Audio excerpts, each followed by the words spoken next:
জুরাইয যখন আল্লাহর নামাজে দণ্ডায়মান, কিছুদিন পর এই জুরাইযের আম্মা তার ইবাদত গৃহের কাছে এসে ডাক দিয়ে বলল, এ আমার বেটা জুরাইয, বেটা জুরাইয, বেটা জুরাইয। কিন্তু না না না, জুরাইয নামাজে দাঁড়িয়ে থাকার জন্য মায়ের ডাকে সাড়া দিল না। জুরাইয চিন্তা করছে, একদিকে আল্লাহর নামাজ আর একদিকে মায়ের ডাক, আমি কি করব, কোন দিকে যাব? তো এক কাজ করি, মা ডাকে ডাকুক, আমি আল্লাহর নামাজ পড়ি। শরীয়তের মসলা হলো, যদি নামাজটা ফরজ নামাজ হয়, যদি নামাজটা বেতের নামাজ হয়, ওয়াজিব হয়, তাহলে ওয়াজিব এবং ফরজ নামাজ আপনি আগে আদায় করবেন, মায়ের ডাকে সাড়া দেওয়া লাগবে না। আর যদি নামাজটা নফল হয়, তাহলে নফল নামাজ ছেড়ে দিয়ে মা যে আপনার ডেকেছে, আব্বা যে আপনার ডেকেছে, নফল নামাজ ছেড়ে দিয়ে আগে পিতামাতার ডাকে সাড়া দিতে হবে, কারণ পিতামাতার খেদমত করা হলো বেটার জন্য ফরজ।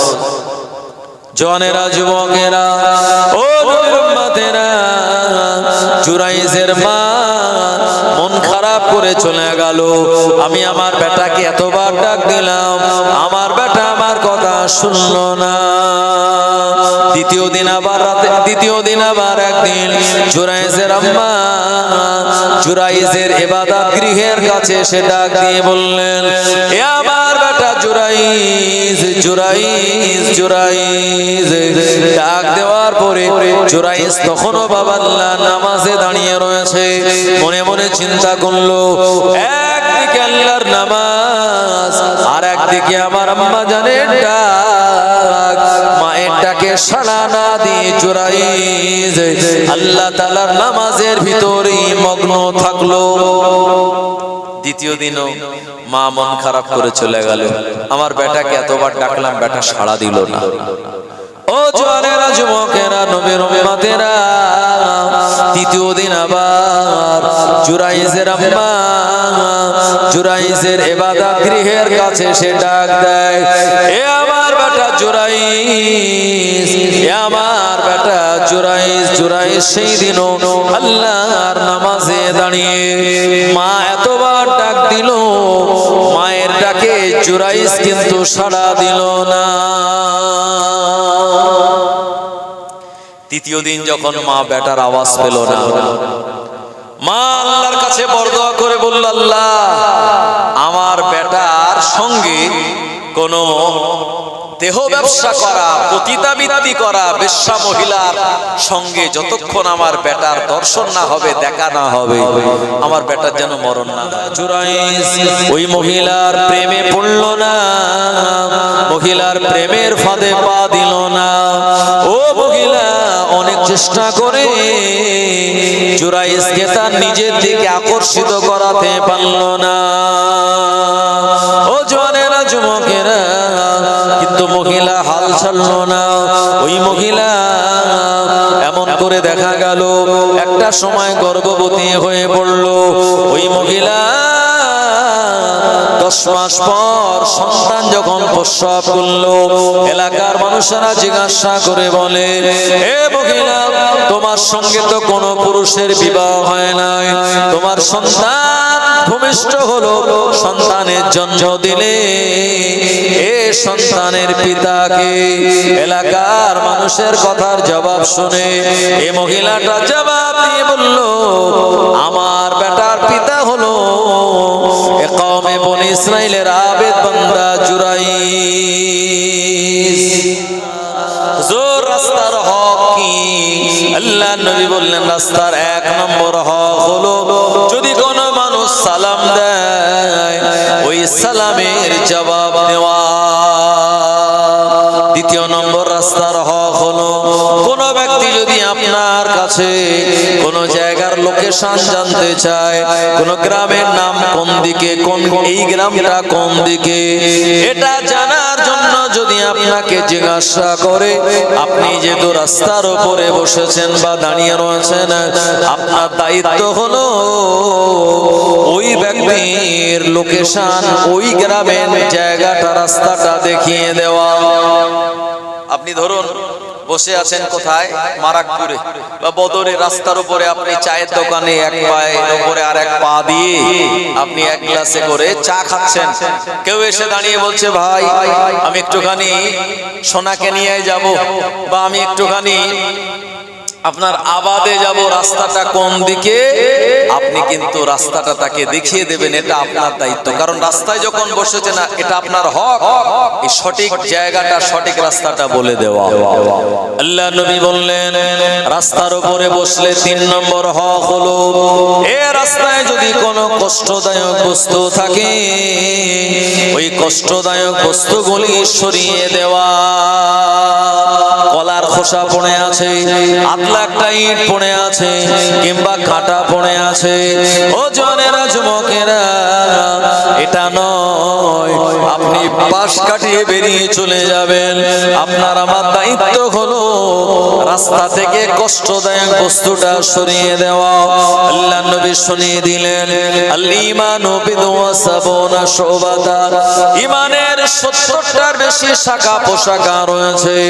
ফাফদালুহা কাউলু লা ইলাহা ইল্লাল্লাহ, ঈমানের 70টা শাখা পোশাকা রয়েছে, তার ভিতরে সর্ব উৎকৃষ্ট শাখা হলো এটা বলে সাক্ষ্য দেওয়া আল্লাহ ছাড়া কোনো মাবুদ নাই। ও আদনাহা, আর ঈমানের সর্বনিম্ন সবথেকে ছোট শাখা হলো ইমাতাতুল আযানিত তরিক, রাস্তা থেকে কষ্টদায়ক বস্তুটা সরিয়ে দেওয়া। ও জওয়ানেরা, যুবকেরা, আল্লাহ নবী আরো শুনিয়ে দিলেন, আল হায়াউ শুবাতুম মিনাল ঈমান, আর হায়া, লজ্জা শরম হলো ঈমানের একটি গুরুত্বপূর্ণ শাখা। ও জওয়ানেরা, যুবকেরা, আপনার আমার ভিতরে লজ্জা থাকাটা হলো ঈমানের অঙ্গ। লজ্জা যদি না থাকে, ওই ব্যক্তির ভিতরে ঈমান থাকতে পারে না পরিপূর্ণভাবে। আল্লাহ নবী শুনিয়ে দিলেন, লা ঈমানা লিমান লা আমানাত লাহু ওয়া লা দীনা লিমান লা আহাদা লাহু, যে ব্যক্তির ভিতরে আমানতদারি ঠিক নাই, এ ব্যক্তির ভিতরে ঈমান পরিপূর্ণ নাই। ওয়া লা দীনা লিমান লা আহাদা লাহু, আর কথা বলার পর, অঙ্গীকার করার পর যার অঙ্গীকার ঠিক থাকলো না, অঙ্গীকার সমূহ ভেঙে দিল, ওই ব্যক্তির ভিতরে দ্বীনও স্থান পেতে পারে না। ও জওয়ানেরা, যুবকেরা, নবীর উম্মতেরা, এই কারণে আল্লাহ নবী শুনিয়ে দিলেন, রাস্তার 4র্থ নম্বর হক হলো, ওই রাস্তার মাঝখানে আপনি যদি বসে থাকেন বা রাস্তার কিনারায়, ও আবগাদা লিল বাসার, এবং আপনি আপনার চোখটাকে অবনত রাখবেন। ওই রাস্তার উপর দিয়ে যদি কোনো মহিলা যায়, যে হলো আপনার জন্য গায়ের মুহরিম, ওই মহিলার দিকে চোখ তুলে তাকানো যাবে না। এটা হলো রাস্তার হক। রাস্তায় বসলে দৃষ্টিটাকে আমাদের নিচের দিকে রাখতে হবে। আর আমরা তো মাশাআল্লাহ মোড়ের মাথায় বসে কার স্ত্রী যাচ্ছে, কার মেয়ে যাচ্ছে, কার বউ যাচ্ছে, কার মা যাচ্ছে, আমরা ভালো করে সেসব দেখে আবার বিশ্লেষণ করে ওখানে নানান রকম ক্রিটিসাইজও করা হয়। কথা ঠিক কি না? আল্লাহর নবী বলেছেন, এগুলি হলো শরীয়তের নাজায়েজ কাজ। রাস্তার উপরে বসা মানা, যদি বসতে হয় এই কয়েকটা হক আপনায় আদায় করা লাগবে। জওয়ানেরা, যুবকেরা, ও নবীর উম্মতেরা, সাহাবী ওমরে ফারুক রাদিয়াল্লাহু আনহু একজন সাহাবীকে জিজ্ঞাসা করলেন মদিনার মার্কেটে, ও নবী সাহাবী, তুমি বাজারে কেন এসেছো? আল্লাহর নবী জবান থেকে তুমি কি শোনো নাই? আল্লাহর নবী শুনিয়েছেন, দুনিয়ার জমিনে সব থেকে নিকৃষ্ট জায়গা হলো বাজার, এই বাজারে তুমি কেন এসেছো? আল্লাহর নবীর সাহাবী জবাব দিয়ে বললেন, ও আমিরুল মুমিনিন খলিফাতুল মুসলিমিন ওমর, আপনি কি এটা আল্লাহর নবী জবান থেকে শোনেন নাই? আল্লাহর নবী বলেছেন, তোমরা যখন বাজারে যাবে, এ সময় যার সঙ্গে দেখা হবে সালাম দেবে। তোমাদের ভিতরে সালাম বিনিময় যদি হয়, তাহলে একে অপরের ভিতরে আন্তরিকতা মহব্বত বেড়ে যাবে। আমি সাহাবী এই কারণে এই বাজারে এসেছি যাতে আল্লাহর নবীর অন্যান্য সাহাবে কেরামদের দেখার পর তাদেরকে আমি সালাম দিতে পারি। একবার প্রাণ খুলে বলুন সুবহানাল্লাহ। আমরা সালাম আগে দেওয়া তো দূরের কথা, কেউ সালাম দিলে ভালো করে উত্তরটাও দিই না, আছে না নাই? জওয়ানেরা, যুবকেরা, ও নবীর উম্মতেরা, ওমরে ফারুক রাদিয়াল্লাহু আনহু থেকে একটা হাদিস বর্ণিত। হাদিসটা বুখারী শরীফে কিতাবুল ঈমান নামক অধ্যায়ের ভিতরে বর্ণিত হয়েছে। ও জওয়ানেরা, আল্লাহর নবীর উপরে যখন কোরআন মাজিদের আয়াত নাযিল হয়ে গিয়েছিল, ইয়া আইয়ুহাল্লাযীনা আমানু লা তারফাউ আসওয়াতাকুম ফাওকা সাওতিন নবী, হে আমার ঈমানদার বান্দা বান্দীরা, তোমাদের গলার আওয়াজ যদি আমার নবীর গলার আওয়াজের থেকে উঁচু হয়ে যায়, আনতাহাবাতা আমালুকুম, তাহলে তোমাদের আমালগুলি বরবাদ হয়ে যাবে। কেমন করে বরবাদ হয়ে যাবে? ওয়া আনতুম লা তাশউরুন, এ ব্যাপারে তোমরা কিছুই বুঝতে পারবে না। এই আয়াতে কারিমা নাজিল হওয়ার পর সাহাবে কেরামদের মনে একটা ভয়, অথচ মনের ভিতরে আছে প্রশ্ন যে আল্লাহর নবীকে এই কথাটা জিজ্ঞাসা করলে মনে হয় ভালো হয়, কিন্তু যদি বেয়াদবি হয়, এই ভয়ে মনের ভিতরে প্রশ্ন নিয়ে আল্লাহর নবীর সামনে তারা সব বসে আছে। ওমর ইবনুল খাত্তাব রাদিয়াল্লাহু আনহু তিনি বর্ণনা করছেন যে হঠাৎ দেখতে পেলাম যে অপরিচিত একজন ব্যক্তি আমাদের মাঝখানে এসে পৌঁছে গেল। এই ব্যক্তিটার ভিতরে সফরের কোনো চিহ্ন ছিল না, এবং যার মাথার চুল হলো কুচকুচে কালো, এবং এই ব্যক্তিটাকে লা ইউরাফু মিন্না, কেউ আমরা তাকে চিনি না, জানি না। এই মানুষটা অপরিচিত মানুষ, মাথা চুলটা তার কুচকুচে কালো, আর পরিধেয় বস্ত্র জামা কাপড়গুলি ধবধবে সাদা, সফরের কোনো চিহ্ন তার ভিতরে নাই। এ মানুষটা আল্লাহর নবীর একেবারে কাছাকাছি চলে আসলো, আল্লাহর হাবিবের খুব নিকটবর্তী কাছাকাছি হয়ে গেল। ওমরে ফারুক রাদিয়াল্লাহু আনহু বলেন, আমি দেখতে পেলাম আল্লাহর নবীর হাঁটুর সঙ্গে তার হাঁটুটা মিলিয়ে দিল। আল্লাহর নবীর দুটো হাঁটুর উপরে, উরুতের উপরে ওই ব্যক্তিটা দুটো হাত রেখে দিল। সাহাবীরা বলছেন যে আমরা অবাক হচ্ছি, যেখানে আল্লাহর নবীর সামনে আমরা কথা বলছি না, না জানি আমাদের কথার আওয়াজ আল্লাহর নবীর আওয়াজের থেকে যদি বেশি হয়ে যায়, এই ভয়ে আমরা অনেকটা দূরে আছি, খুব কাছাকাছিও নেই। আর এই লোকটা আমাদের সবাইয়ের সামনে দিয়ে বিশ্বনবীর একদম কাছাকাছি বসেছে এবং হাঁটুর সঙ্গে হাঁটুটা মিলিয়ে দিয়েছে। আমরা তাকে কেউ চিনি না, মাথার চুলটা হলো কুচকুচে কালো, পরিধেয় বস্ত্র হলো ধবধবে সাদা, সফরের কোনো চিহ্ন তার ভিতরে নাই, এবং আল্লাহর নবীর খুব কাছাকাছি বসে কি বলছে জানেন? বলছে, ইয়া মুহাম্মদ আখবিরনি আনিল ইসলাম। সাহাবীরা বলছেন আমরা অবাক, আরে আল্লাহর নবীকে আমরা ইয়া রাসূলুল্লাহ, ইয়া হাবিবাল্লাহ বলে ডাকি, আর এই লোকটা আল্লাহর নবীকে বলছে ইয়া মুহাম্মদ। বাপরে, এ তো বেয়াদবিপূর্ণ কথা। তাহলে রাসূলুল্লাহকে যখন ইয়া মুহাম্মদ বলে ডেকেছে, নিশ্চিত এই মানুষটা আমাদের মতো সাধারণ কোনো মানুষ নয়। ওমরে ফারুক রাদিয়াল্লাহু আনহু তিনি বর্ণনা করে বলেন, আল্লাহ নবী জবাব দিলেন, ইসলাম হলো আল্লাহকে এক বলা, আল্লাহকে এক বলে মেনে নেওয়া, এমন করে ওয়াকিমুস সালাত, নামাজ কায়েম করা, রোজা রাখা, এমন করে যাকাত প্রদান করা, পরলোকের জন্য যাকাত এবং হজ আদায় করা। আল্লাহর নবী ইসলামের এই পাঁচটা স্তম্ভ যখন শুনিয়ে দিল, ও মানুষটা জবাব দিয়ে বলল, ক্বালা সাদাকতা, ও নবী আপনি যা বলেছেন সত্য বলেছেন। ওমরে ফারুক বলছে লোকটা জানার নিয়ত করে জিজ্ঞেস করছে, আর আল্লাহর নবী যখন জবাব দিয়েছে লোকটা বলছে যে আপনি যা বলেছেন সত্য বলেছেন। তার মানে প্রশ্নের উত্তরটা ওই লোকটার আগে থেকে জানা। ওমরে ফারুক বলছেন আমি আরো অবাক হলাম। এরপর আল্লাহর নবীকে আবার জিজ্ঞাসা করলো, ইয়া মুহাম্মদ আখবিরনি আনিল ঈমান। আল্লাহর নবী জবাবে বললেন, ঈমান হলো ওটা আমানতু বিল্লাহি ওয়া মালাইকাতিহি ওয়া কুতুবিহি ওয়া রাসূলিহি ওয়াল ইয়াউমিল আখিরি ওয়াল কদরি খাইরিহি ওয়া শাররিহি মিনাল্লাহি তাআলা ওয়াল বাসি বাদাল মাউত।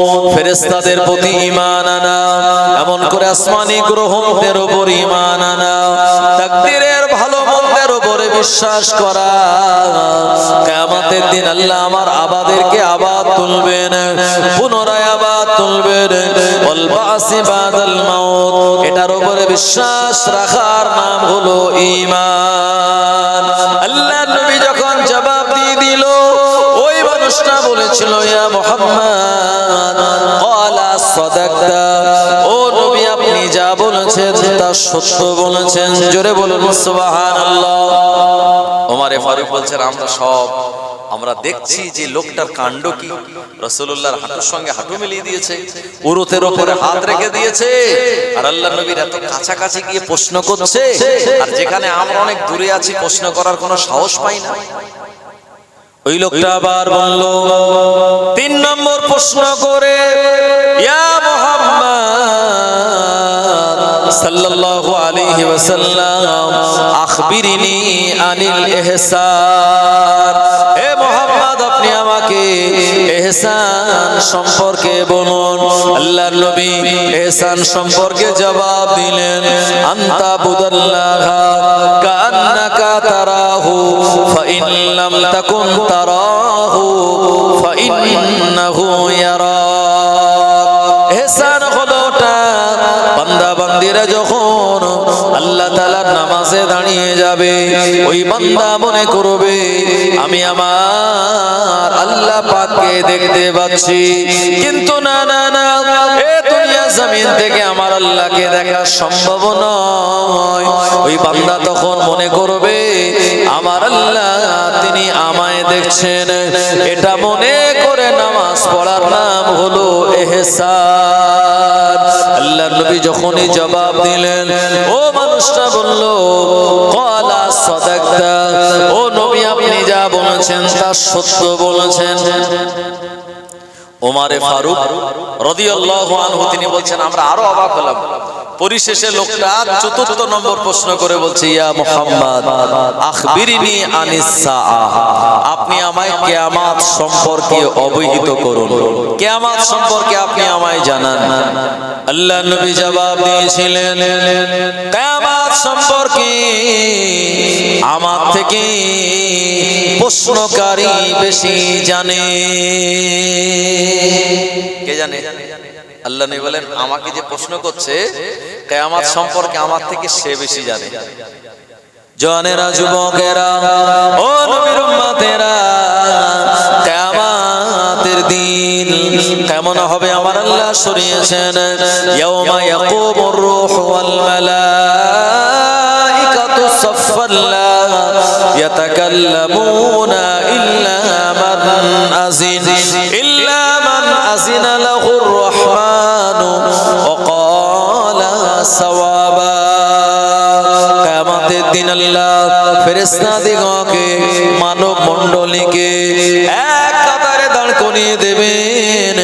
লা ইয়াতাকাল্লামুন, এদিন কেউ কথা বলতে পারবে না, ইল্লা মান আজিন, আল্লাহ তাআলা যাকে হুকুম দেবে সে ছাড়া। কিয়ামতের দিন আল্লাহ জানাকে হুকুম দেবে সে কথা বলবে। ওয়া ক্বালা সাওয়াবা, কিয়ামতের দিন ওই ব্যক্তিটা সত্য কথাই তার জবান দিয়ে বার হবে। কিয়ামত সম্পর্কে আমার আল্লাহ শুনিয়েছেন, ইয়াউমা নাদু কুল্লা উনাসিন বিইমামিহিম, কিয়ামতের দিন আল্লাহ তাআলা এক একটা দলকে তাদের ইমাম সহকারে ডাক দেবেন। শুধু তাই নয়, কিয়ামতের দিন সম্পর্কে আমার আল্লাহ কোরআন মাজিদের ভিতরে শুনিয়ে দিলেন, ওকুল্লা ইনসানিন আলজামনাহু তাইরাহু ফি উনুকিহি ওয়া নুখরিজু লাহু ইয়াওমাল কিয়ামাতি কিতাবান ইয়ালকাহু মানশুরা। ইকরা কিতাবাকা কাফা বিনাফসিকাল ইয়াওমা আলাইকা হাসিবা। কিয়ামতের দিন আমাদের আমল নামাগুলি আল্লাহ পাক আমাদের সামনে খুলে দেবেন। আমাদের যেদিন আমল নামাগুলি দেখিয়ে দেবেন, ওদিন বান্দা বান্দি আল্লাহকে বলবে, আল্লাহ এগুলি ফেরেশতারা আমাদের নামে বেশি বেশি লিখিয়ে দিয়েছিল। এইজন্য আল্লাহ বলেন, কুল্লা ইনসানিন, প্রতিটা মানুষের আলজামনাহু তাইরাহু ফি উনুকিহি, তাদের গলার কাছাকাছি হুলকমের এই জায়গাতে আমি আল্লাহ একটা মেমোরি সেট করে রেখে দিয়েছি।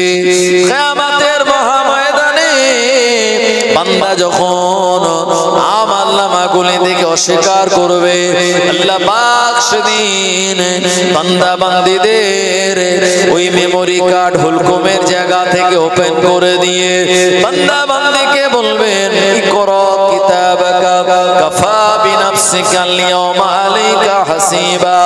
পড়ো তোমার আমল নামা এবং তোমার নিজের বিচার তুমি নিজে করার জন্যই যথেষ্ট। ও জওয়ানেরা, কিয়ামতের দিন কোনো ছায়া থাকবে না, কেবলমাত্র আল্লাহ তাআলার রহমতের আশপাশের ছায়া ছাড়া।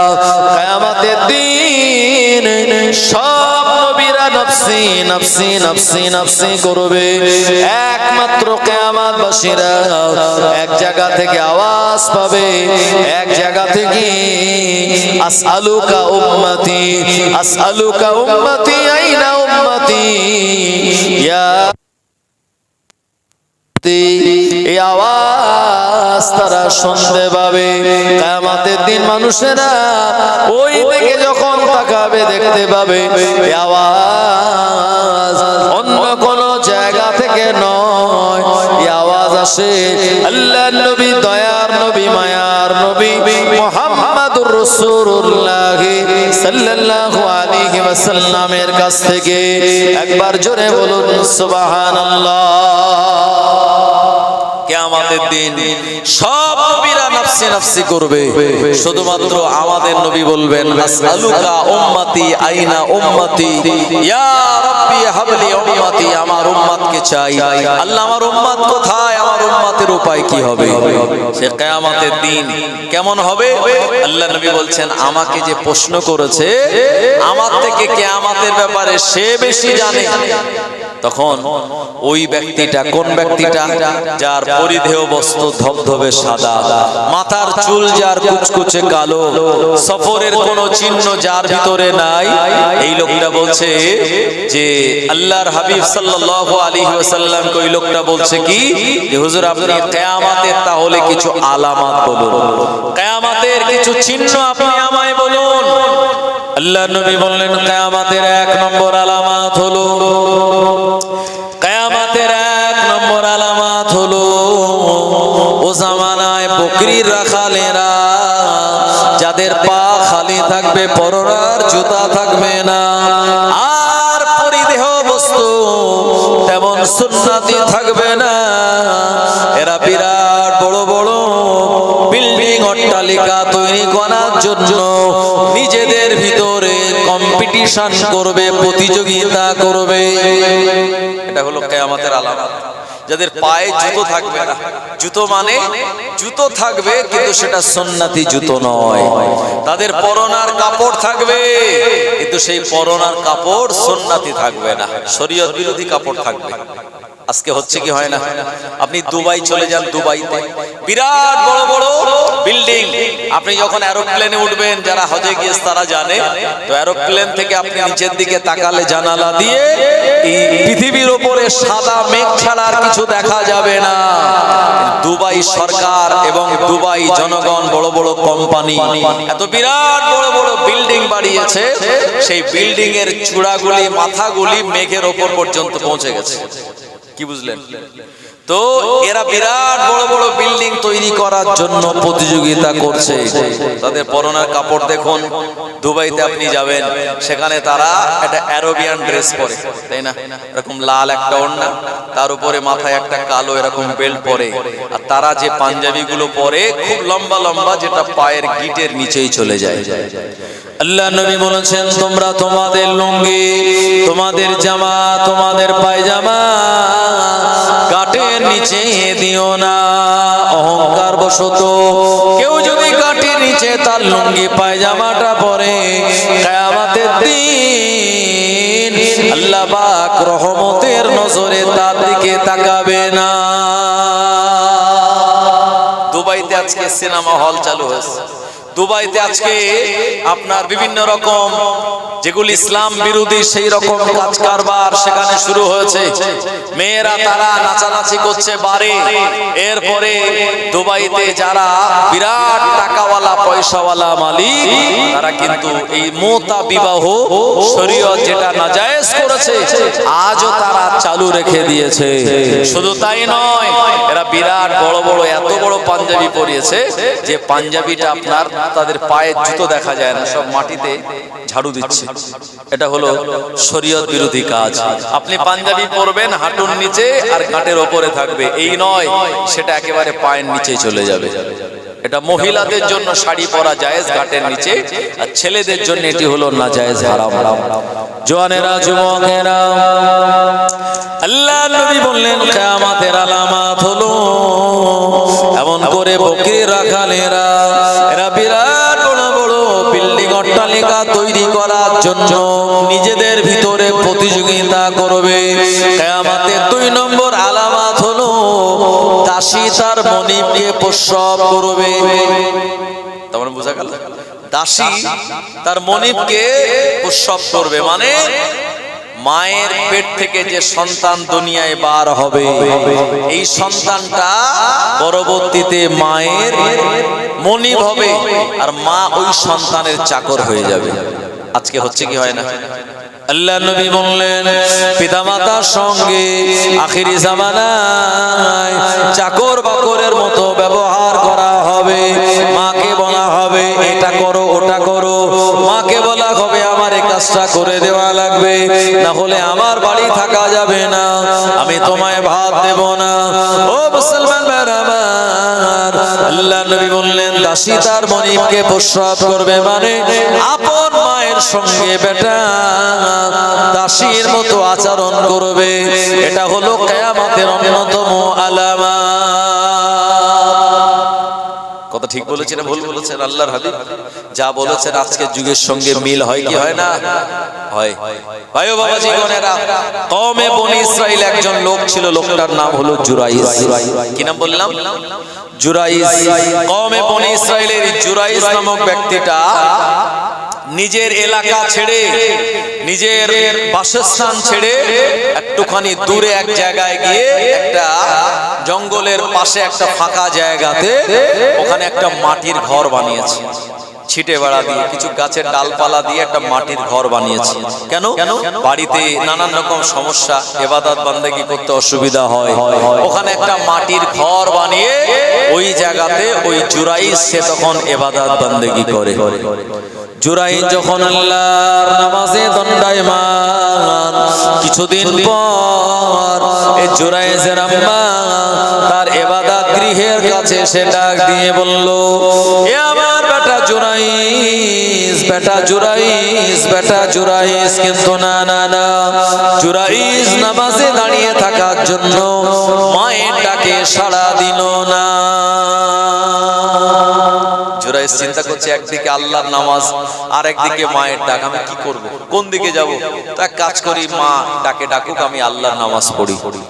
শরীয়তের মসলা হলো যদি নামাজটা ফরজ নামাজ হয়, যদি নামাজটা বেতের নামাজ হয়, ওয়াজিব হয়, তাহলে ওয়াজিব এবং ফরজ নামাজ আপনি আগে আদায় করবেন। মায়ের ডাকে সাড়া দেওয়া লাগবে না। আর যদি নামাজটা নফল হয় তাহলে নফল নামাজ ছেড়ে দিয়ে মা যে আপনায় ডেকেছে, আব্বা যে আপনায় ডেকেছে, নফল নামাজ ছেড়ে দিয়ে আগে পিতামাতার ডাকে সাড়া দিতে হবে। কারণ পিতামাতার খেদমত করা হলো বেটার জন্য ফরজ। জওয়ানেরা, যুবকেরা, ও উম্মতেরা, জুরাইজের মা মন খারাপ করে চলে গেল। আমি আমার বেটাকে এতবার ডাক দিলাম, আমার বেটা আমার কথা শুনলো না। দ্বিতীয় দিন আবার একদিন জুরাইজের আম্মা জুরাইজের ইবাদত গৃহের কাছে এসে ডাক দিয়ে বললেন, এ আমার বেটা জুরাইজ, জুরাইজ, জুরাইজ। ডাক দেওয়ার পরে জুরাইজ তখনও বাবাল্লাহ নামাজে দাঁড়িয়ে রয়েছে। মনে মনে চিন্তা করলো, একদিকে আল্লাহর নামাজ আর একদিকে আমার আম্মা জানের ডাক। মায়ের ডাকে সাড়া না দিয়ে জুরাইজ আল্লাহ তাআলার নামাজের ভিতরেই মগ্ন থাকলো। দ্বিতীয় দিনও মা মন খারাপ করে চলে গেল, আমার বেটাকে এতবার ডাকলাম, বেটা সাড়া দিল না। ও জওয়ানেরা, যুবকেরা, নবীর উম্মতেরা, তৃতীয় দিন আবার জুরাইজের আম্মা জুরাইজের ইবাদত গৃহের কাছে সে ডাক দেয়, এ আমার বেটা জুরাইজ, এ আমার বেটা জুরাইজ। জুরাইজ সেই দিনও আল্লাহর নামাজে দাঁড়িয়ে মা এতবার ডাক দিল, মায়ের ডাকে জুরাইজ কিন্তু সাড়া দিল না।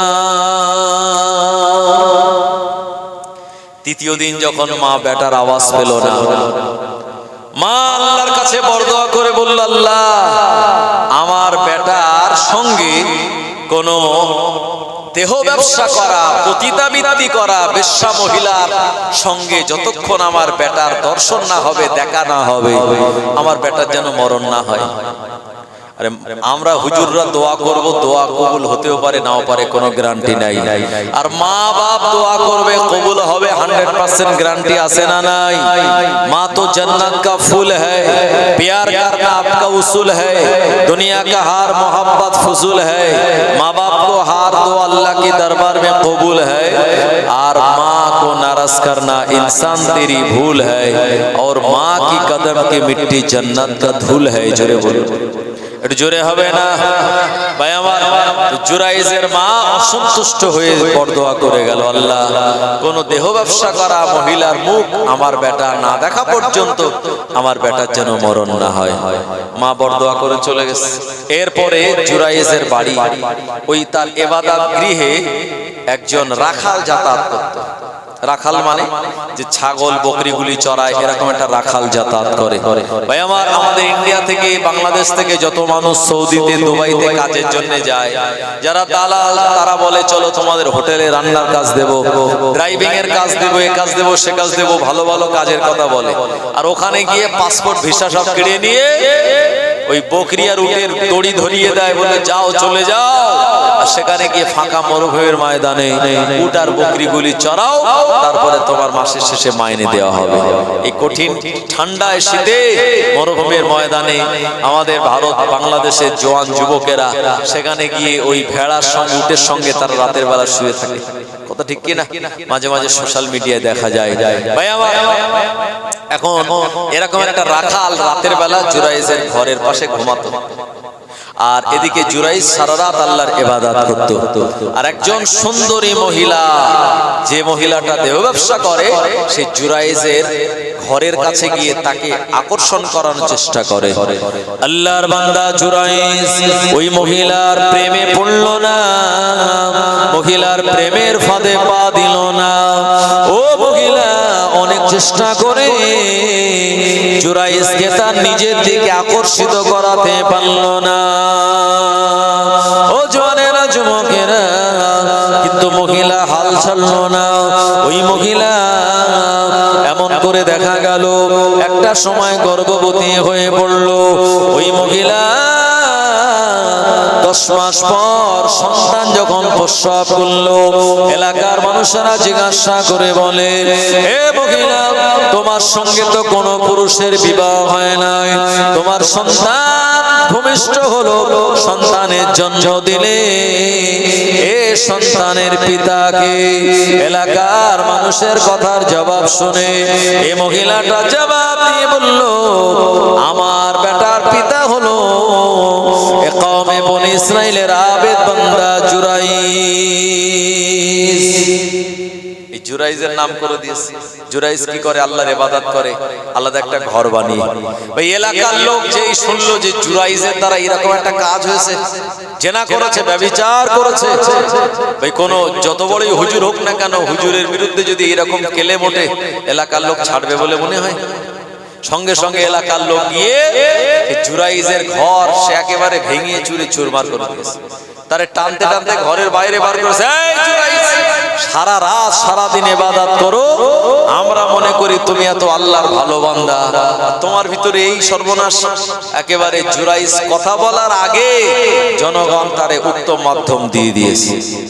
আর জনগণ তো আগে মেরে নেবে, তার কথা শুনবে, কথা ঠিক কিনা? যদি একবার বলে চোর চোর, ওর লোক যাচাই করবে না সত্যি চোর না মিথ্যা কথা বলছে। এই যদি বলে মার মার, তো লোক তো মানে আওয়াজ তুলে গরম করে দেওয়া লোক অনেক আছে বাজারে। তো সঙ্গে সঙ্গে জুরাইজকে ধরে সবাই মিলে মারধর করলো। জুরাইজ তখন বলল, এ কওমে বনি ইসরাইল, এ কওমে বনি ইসরাইলের মানুষেরা, আমার জবান থেকে কথাটা না শুনে আমায় তোমরা কেন মারধর করো? ওরা বলল, না না না, তুমি হলে ব্যভিচার পুরুষ, এ কারণে আমরা তোমায় মারধর করি। এ সময় জুরাইজ বলল, একতরফা কথা শুনে বিচার করলে এমন বিচার তো করা ঠিক নয়। জুরাইজ বলল, তোমরা আমায় মারো কেন? বলল, ওই মহিলাটা বলেছে তুমি তার সঙ্গে ব্যভিচার করেছো, একটা সন্তানও তার ভূমিষ্ঠ হয়েছে। জুরাইজ বললে, কওমে বনি ইসরাইল, আমায় একটু সময় দাও, আর ওই মহিলা এবং তার বাচ্চাকে আমার কাছে নিয়ে আসো। এ সময় জুরাইজকে যখন কওমে বনি ইসরাইলের মানুষেরা একটু সময় দিল, জুরাইজ আল্লাহ তাআলার নামাজে দাঁড়িয়ে গেল, 2 রাকাত নামাজ আদায় করলো। ওই মহিলাটাকে ডাকা হলো, তার বাচ্চাটাকে ডাকা হলো। এ মহিলাটার কোলে বাচ্চা। জুরাইজ ওই বাচ্চাটার পাঁজরে খোঁচা দিয়ে বলল, হে আল্লাহর বান্দা, একবার তুই বলে দে তোর অরিজিনাল বাপকে, অরিজিনাল পিতাকে। সঙ্গে সঙ্গে ওই মাসুম বাচ্চার জবান খুলে গেল। ওই মাসুম বাচ্চাটা সেদিন বলেছিল, আমার পিতা হলো ওই রাখাল লোকটা। জোরে বলে, জোরে হবে না? যারা জুরাইজকে মারধর করেছে, মারা তো অলরেডি হয়ে গেছে, তারা জুরাইজের এরকম সুন্দর কারামাত দেখে মাসুম বাচ্চাটার আব্বাকে, এই বাচ্চাটা যখন নিজেই বলে দিয়েছে দুধের বাচ্চা, যার মুখের ভাষা কান্না ছাড়ার কিছু নয়, সেই সময় বাচ্চাটা যখন জবান খুলে গেল, এরা তখন জুরাইজকে যারাই মেরেছিল তারাই গিয়ে তার দাড়িতে, তার মুখে, কপালে চুমু খাচ্ছে। হ্যাঁ, গিয়ে বলছে, ভাই আল্লাহর রাস্তায় আপনি ক্ষমা করে দেন, মাফ করে দেন, আমরা বুঝতে পারিনি, আপনাকে অনেক মারধর করেছি। জুরাইজ বলল, আগে কথা না শুনে আমায় মারধর করা শুরু করলে? ওরা তখন অনেক ক্ষমা স্বীকার করলো যে আপনি আমাদের ক্ষমা করে দেন। আপনি যদি বলেন আপনার ইবাদত গৃহটা আগে মাটির ছিল, আমরা সোনা দিয়ে বানিয়ে দেব। এ সময় জুরাইজ বলেছিল, না না না, সোনা দিয়ে বানালো লাগবে না, মাটি দিয়ে আমার ইবাদত গৃহটা বানিয়ে দাও। ও মুসলমান ভাইরা, আমার জওয়ানেরা, যুবকেরা, এলাকার মানুষেরা জুরাইজকে মহব্বত করতে লাগলো, ভালোবাসতে লাগলো। জুরাইজের মুখে চুমা দিতে লাগলো, হাতে চুমা দিতে লাগলো। জুরাইজ জনগণকে বলেছিল, তোমরা কি জানো আমি এত ইবাদত বন্দেগী করার পরেও আমার উপরে এমন অপবাদের ক্লেম কেন আসলো? এ সময় কওমে বনি ইসরাইল বলল, না না না, আমরা তা তো জানি না।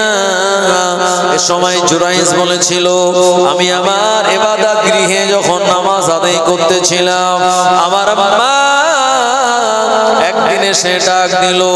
আমার উচিত ছিল নামাজ ছেড়ে দিয়ে মায়ের ডাকে সাড়া দেওয়া। আমার মা দ্বিতীয় দিন এসে ডাক দিল। আমার উচিত ছিল নফল নামাজ ছেড়ে দিয়ে মায়ের আহ্বানে সাড়া দেওয়া। আমার উচিত ছিল। আমার মা তৃতীয় দিন যখন আসলো, আমার মা ডাক দিল, এ নামাজ ছেড়ে দিয়ে আমার মায়ের ডাকে সাড়া দেওয়া।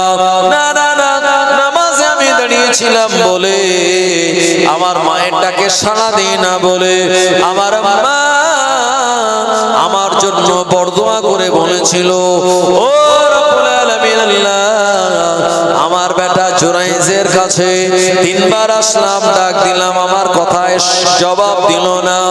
ও রব্বুল আলামিন আল্লাহ, কোন দেহ ব্যবসা করা মহিলার মুখ না দেখা পর্যন্ত আমার বেটার মরণ যেন না হয়। এটা আমার মায়ের বরদোয়ায় আমার এমনটা হয়েছে। ও জওয়ানেরা, যুবকেরা, কওমে বনি ইসরাইলকে জুরাইজ বলেছিল নফল নামাজে দাঁড়িয়ে থাকবে।